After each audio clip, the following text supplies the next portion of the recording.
Excited ang fans ni Seth Fidelin at ang Francet followers sa Cebu sa pagpunta sa lugar na iyon ng aktor. Sa airport pa nga lang ay sanalubong na nila si Seth nitong Miyerkules ng umaga.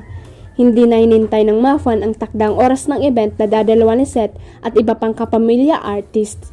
Sa airport pa lang kasi ay nakipagbanding na ang aktor sa Cebu-based fans niya. Keber na pinagtitinginan sila ng ibang turista.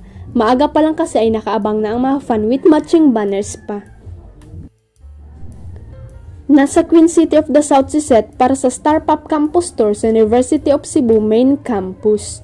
May mga fan din na nagkomento na dahil hindi raw kasama ng aktor si Francine Diaz ay sila na raw mismo ang magbabantay sa idolo para hindi raw makalapit ang ibang girls na gustong umakit sa kanilang idolo. Nahihiya kang aminin na kailangan mo ng tulong ng ibang tao para kumapit. Ang bahagi ng payag ni Vice Ganda tungkol sa proseso ng pag-move on. Paulit-ulit na niloko ng kanyang dating jowa si Marian sa loob ng 12 years at hindi raw naging madali para sa kanya na basta nalang kalimutan ang mga mapait na pinagdaanan.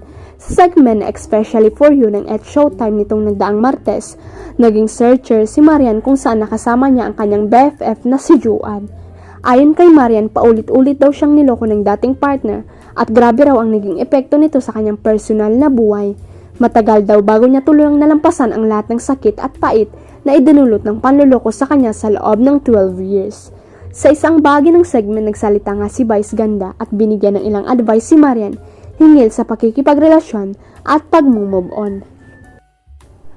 Kailangan mo talagang kumapit Minsan kasi lalo ang hirap ng pagtayo at pagbangon kasi wala kang makapitan o wala kang gustong makapitan. Kasi nahihiya kang kumapit o nahihiya mong aminin na kailangan mo ng tulong ng ibang tao para kumapit, sabi ni Vice kay Marian.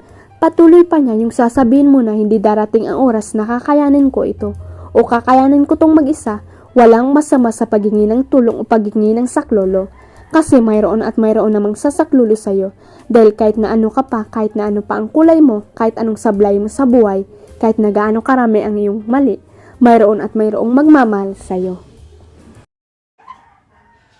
Huwag kalimutang i-click ang subscribe button at i-ring ang notification bell para sa latest at legit chika updates.